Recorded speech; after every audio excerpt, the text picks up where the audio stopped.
my show, our show, the Digging Deep Show, and thank you ever so much for tuning into the program. Like we said, the month of September and October, we are bringing what has been happening back home. Yes, home, I mean Africa, right down in Zimbabwe. And if you're just tuning in, I hope you have called a friend to tell a friend to tell a friend that the Digging Deep Show is on air.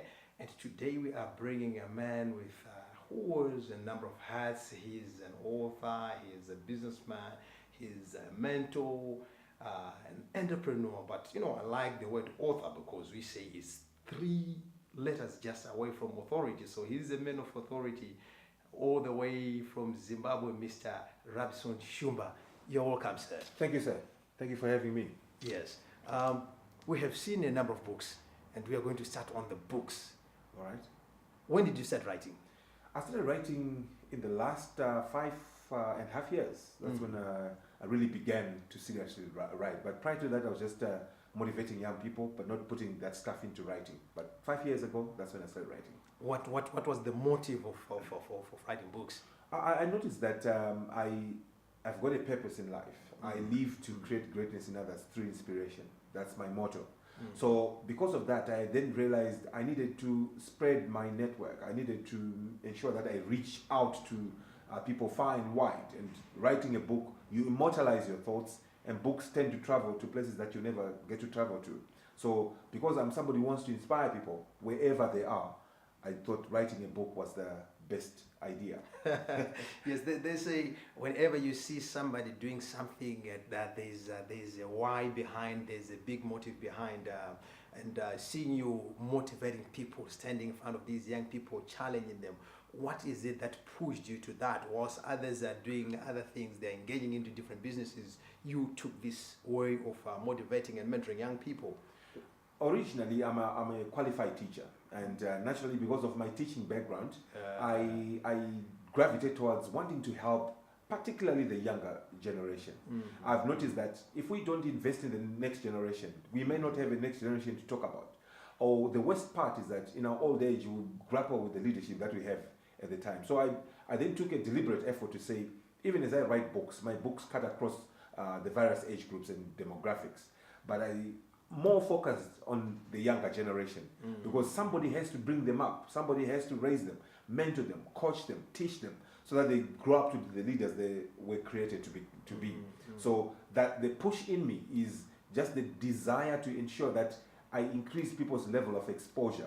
Sometimes people out there, what differentiates somebody in the rural areas to somebody in town is their level of exposure, their access to information. So I want to bridge that gap and raise people wherever they are to become who they are created to be.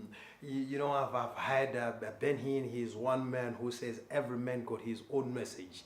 And I know I've been following you on Facebook, on Twitter, and you know, on a number of social medias. And I've discovered that you have your own message. What can you say is Mr. Rabison Shumba message, which is known by his audience? My message is about hope. My message is about greatness and defining success the right way. Sometimes we think success is about money. Success is about having the best car ever. Success in life is living a life of purpose, doing what you do and what you love to do passionately, and doing it with a higher level of excellence with each time that you're doing it. Success is about leaving a legacy beyond your generation, speaking beyond your grave, as it were. So at the end of the day, you need to leave a heritage. And the heritage is not necessarily about money. Heritage is about living a life of purpose, something that is significant, something that people will benefit from you beyond your time. So as you're working with these young people, you're working with people from a different environments and different backgrounds, you know, like you go to Mtare and you also come to Harare. 2 different areas. You are invited in South Africa, which is, you know, a little bit more developed than probably Mtare. How do you then measure success when you are working with the young people in Mtare as well as the young people in South Africa? Is there a measuring stick which you use to say, okay, this is the way we can measure success? By so doing, you have succeeded in life. My measure of success, is in my definition, is, do I find somebody who knows where they are going? Do I find somebody who has good direction? Do I find somebody who wants to leave a mark in their generation? Somebody who who's leaving footprints in other people's lives. Sometimes you could do charity and become successful. So I always look out for young people who have vision, people who see beyond where they are, people who have ambition, people who have drive on the inside. It's not about what you drive, but it's about what drives you on the inside. People with a value system that they can't violate, people who are serious about creating a better, living this world a better place than the way they found it. That's to me is a measure of success. So when I find a young person in Mutare or in Honolulu or wherever, however down the place may be, if I find somebody of that nature, I can say this person is going somewhere. If you're just joining us, we are with Mr. Rabison Shumba right down in Harare in Zimbabwe, and he's a man who is known in the lines of motivating mainly the young people, and his main message is on purpose and success. Some people, they just believe that life have beaten me left, right, center, and I just think I'm waste of space here. How do you speak to such hopeless people, and how do you make them know their purpose of life when you're speaking to them? You see, in life, challenges will come, storms come. It's not the storm that destroys you. What normally destroys you is your attitude during the storm. So we all come from diverse backgrounds. Some come from the most rural parts of the country. Like myself, I grew up in the most rural part of the country. I didn't know anything called shoes until I was 13 years old. The days we would go without meals, etc. But I never looked at that situation and said it will last forever. There is no challenge in life that will last forever. There's no storm that does not have a best by date. At the end of the day, it's how you wire yourself, how you persevere through the storm so that you see a better tomorrow. So my encouragement normally is to say, when you find that you have hit rock bottom in life, don't cry. Examine the rock. It could just be a diamond. If you find yourself caught between a rock and a hard place, again, don't cry. Just create a quarry business. Blast the rock and create a quarry business. Pretty much borrowed from, if life throws lemons at you, create lemonade. So let's not wallow in self-pity. Let's not wallow in the circumstances of our birth. At the end of the day, those are things that you can't control. But in life, there are things you have control over. The decisions you're making today are shaping the better tomorrow. The decisions you're choosing not to do today are probably destroying the tomorrow that you're supposed to have. So don't look back at where you come from. Where you come from matters less than where you're going. At the end of the day, you have a destiny. You have things to achieve in life. You've got to start doing something today. It's not having big ideas that will change your circumstances. It's the implementation of those ideas that will change your circumstances. People will come from across oceans. People will come from various parts of the country to come and partner with you as long as you're clear about who you are, clear about the idea you have, and they'll say, look, let's get this idea in motion. So some of you are sitting on gold mines. Some of you are sitting on great ideas, but you are wallowing in self-pity. Look, when you are crying and your eyes are clouded with those tears, it's okay to be emotional. But at the end of the day, wipe those tears, dust yourself up, stand up and begin to run with your destiny. At the end of the day, there's a track that you must follow. There's a road you must run. There's a race you must actually run yourself. No one else. You can't delegate that to your mother, to your brother, or anyone else.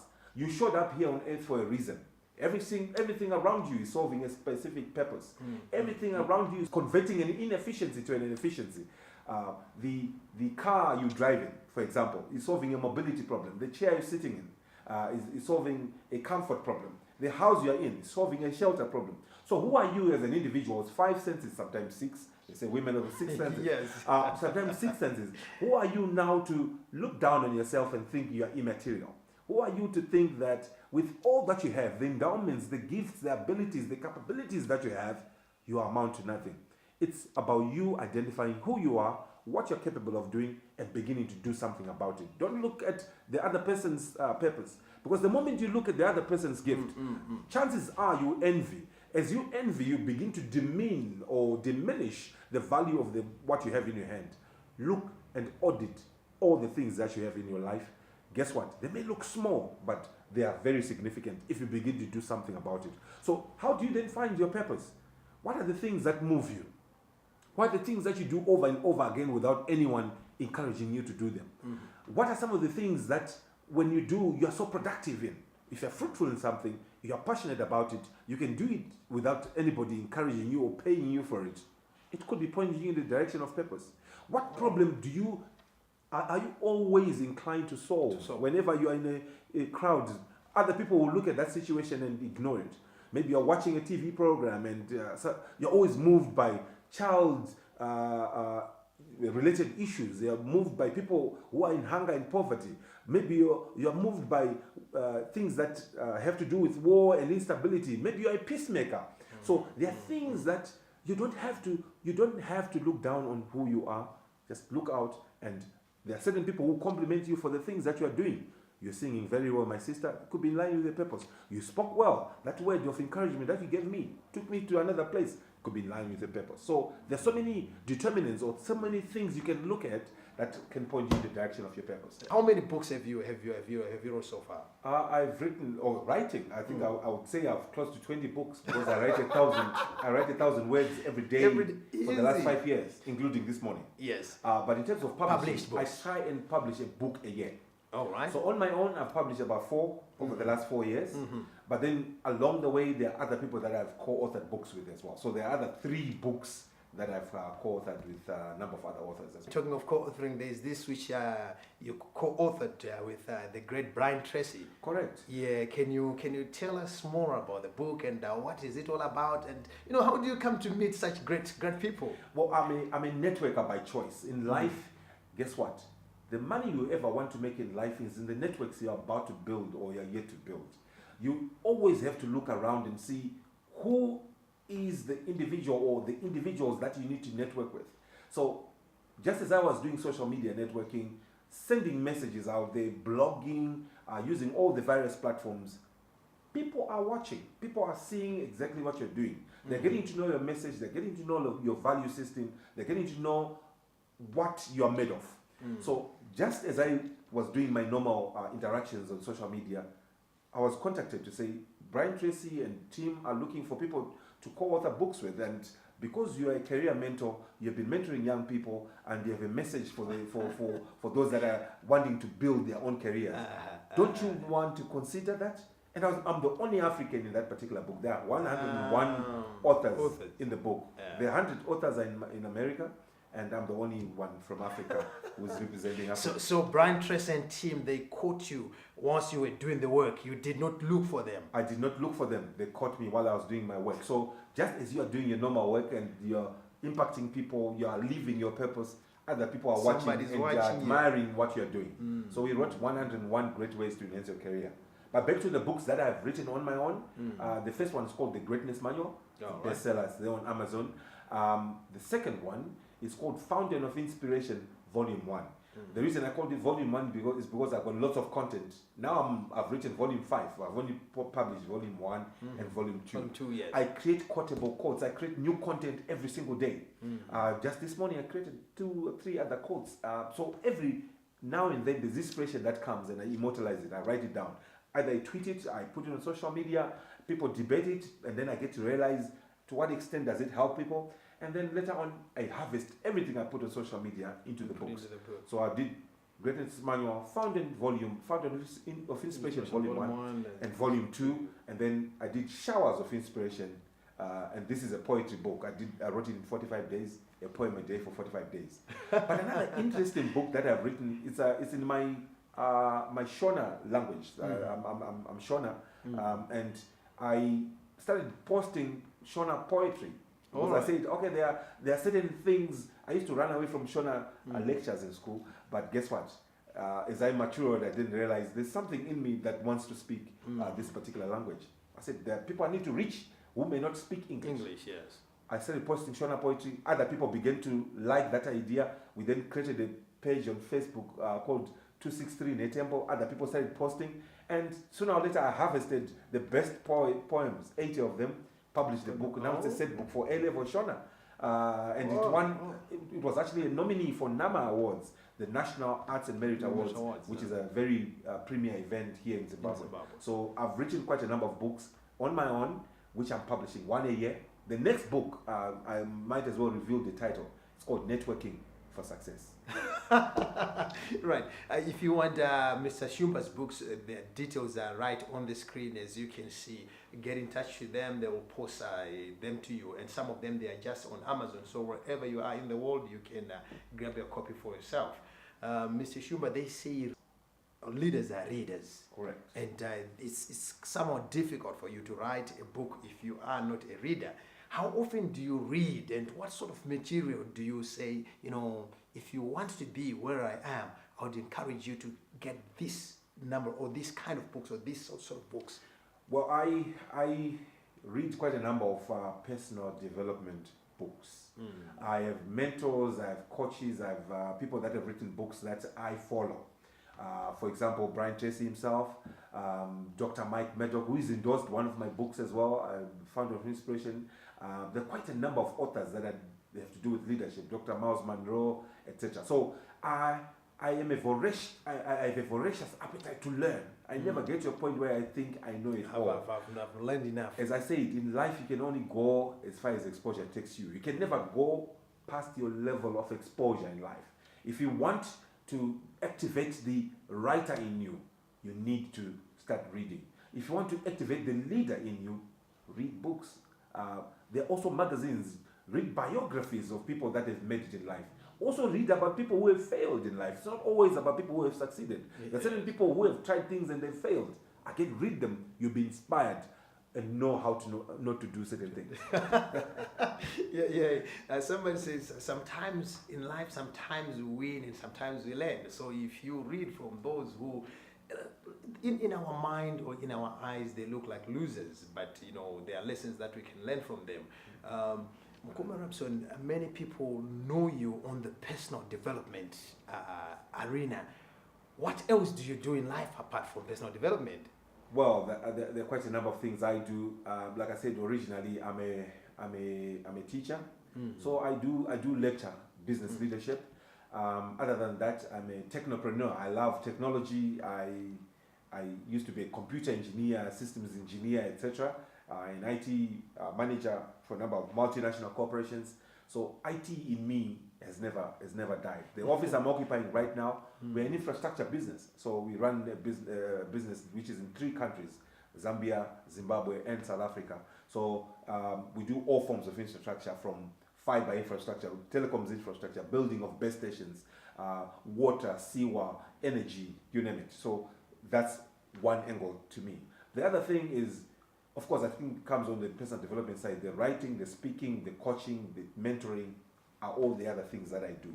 I'm raising the next generation of writers, the next generation of speakers, next generation of musicians. So all young people that need mentorship and need to be shown direction, I do that as well. So I'm a multifaceted individual. I speak of somebody who wants to be all things to all men. It's difficult, but I try. Yes. If you are looking for somebody, you're having a seminar, having a conference, and you want somebody to come to speak to your young people, to the business people, you want to start your own business, you want to write a book, and you have the pages, they are just cluttered everywhere, and you're looking for somebody who can mentor you or coach you how to write a book. His details are right on the screen. Get in touch with him, whether you're here in Zimbabwe or in the United Kingdom, anywhere in the world. Now he's a technocrat, so you can meet on the internet and he will take you through the ABCs of writing books and mentoring or speaking, taking you where you want to be. Rabison, before we close, your last words to the viewers. There's somebody who is sitting right now and is watching and saying, yeah, I've heard of all those things. I have had preachers, I've had motivational speakers, but my life is not moving. What can I do? Somebody is watching right now. I would say that in life, if you want to succeed, you can only go as far as your level of determination to succeed. How hungry are you for success? The first port of call is to manage how you think. Success begins in the mind. Success and failure have one thing in common: they are products of the mind. If you can manage your mind, if you can succeed in your mind, you can succeed with your hands. If you can succeed in your mind, you can manage your life better. So never get to a position where your thoughts overwhelm you. Begin to manage yourself. As a matter of fact, You become a better leader if you can manage yourself. But you become a danger to those that you're trying to lead if you can't manage yourself. The second thing that you need to think about and think strongly, manage what you talk about. The things that you talk about, and even talking to yourself, even in your mind, you begin to believe them. And what you believe, you begin to promote. What you promote, you begin to do. What you do over and over again is creating the habits of your life, and your habits are shaping your lifestyle. So manage what you speak back to yourself. Begin to affirm yourself and see possibility in you. Guess what? If you relegate yourself on the table of endeavor and say you are not a candidate for success, success will never come your way. So it's not how many times you've fallen. They've always told you. It's not how many times you've fallen that matters. It's how many times you bring yourself up. So if you fall 7 times, guess what? Rise on the 8th time, dust yourself up and say, I'm going to try again. You're not a failure because you're fallen, but you become a failure the moment you stop trying. Keep trying. If at first you don't succeed, keep trying. The other thing that is very critical, in life you need other people around you. You need mentors around you that can build you. In life you need friends. Manage the friendships that you have around you. There are friends that will take you nowhere in a hurry. Begin to move away from them. But there are friends who will encourage you to become more and to do more and to think differently. Follow such friends. Have them around you. Because you're a product of the 5 or so friends that you have around you. Audit that and begin to take off certain friends from your network. More importantly, and have a determination on the inside of you. It's your attitude towards success that determines whether you ever get success.